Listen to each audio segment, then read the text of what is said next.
Vote से हमारा क्या बनता है, एमपी हार जाता है, एक वोट से हमारा एमएलए हार जाता है, एक वोट से हमारा क्या आता है, पंच आता है, सरपंच आता है, बीडीसी आ रहे, डीडीसी आ रहे। जो जीतने वाला है वो है ना, उसको पावर मिलती है, जो हारने वाला है वो क्या करेगा, कम से कम उसका साथ ही दिया तो चुप होकर बैठता है कि क्या वो काम करता है। जो नहीं जीता है वो अगर अच्छा है, दिमाग में अच्छा है तो सपोर्ट करता है, नहीं सपोर्ट करता है तो फिर चलो कम से कम चुप होकर घर में बैठता है। ये कहीं नहीं कहता है कि मुझे इसने हरा दिया, ये कहीं नहीं कहता है कि धांधली हो गई। हाँ, ऐसी बात बहुत बार आती है कि भाई ईवीएम हैक होती है, फलाना, कुछ नहीं होता है। आप बेफिक्र रहें, आप जिसको वोट डालते हैं उसी को वोट जाता है। ऐसा जो भ्रम फैला जाता है पॉलिटिकल पार्टीज की तरफ से, मैं हार गया तो मैं ये कहा, ये बात वोट पड़ेगा, कहीं आगे पीछे वोट जाने वाला नहीं है।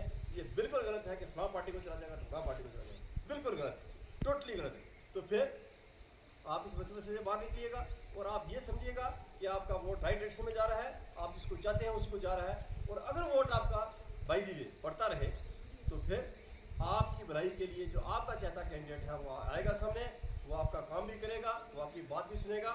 गलत चीज़ को मत चुनना। तो कभी कहते हैं एक वो बलोची में एक शेर है कि पैसा चाह खोटा, गलियां चलूंगा डिठा में मैले कपड़े के खत खोटा।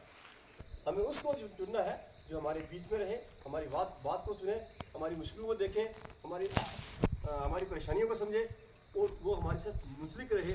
वही लीडर जिंदा भी रहेगा। ये बता दूं आपको, फ्यूचर में आने में वही लीडर जिंदा रहेगा, उसी की लंगीविटी बनेगी जो आपके साथ जुड़ा हुआ रहेगा। जो घूमता फिरता रहेगा, जो हमारे काम नहीं आएगा, उसको इस बार तो आप भूले से वोट दे दोगे, अगली बार कोई नहीं देगा। तो फिर आज ही राइट सिलेक्शन कीजिए। वोटिंग के माध्यम से आप दूसरे किस्म के वोटर, हमारे पास 18 साल के ऊपर जो लोग हो गए हैं या जो बच्चा 18 साल का हो गया है वो हमारा फर्स्ट टाइम वोटर है।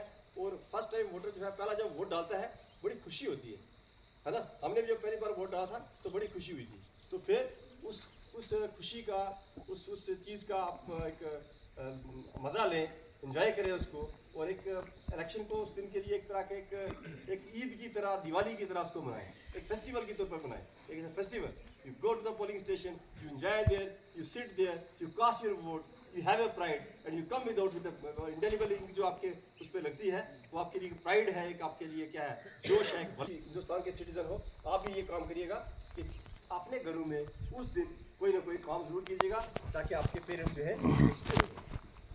तो हमारी जो कैटेगरी आती है वो 18 साल से लेकर 60 साल के बीच में आती है। हम अडल्ट वोटर्स हैं, हम तो वोट डाले जाते ही। उसके बाद हमारे पास सीनियर सिटीजन हैं जो 60 साल से लेकर 85 साल के बीच में हैं। और वो लोग जो है बड़े अवेयर हैं, बड़े मतलब वो होशियार हैं, बड़ा विजन रखते हैं और बड़ी जीरक जनी के साथ में वोट डालते हैं। बड़ा जीरक जनी उनकी होती है कि हम किसको वोट दें, किसको ना दें। और वो अगर सलाह भी पूछोगे तो अच्छी सलाह देंगे। और फिर उसके बाद ये बहुत से बुजुर्ग आदमी थे, उनका वोट बेचारे उनको उठा के लेता नहीं था, तो वो खुद जा नहीं पाते थे, तो उनका वोट दिया जाता था।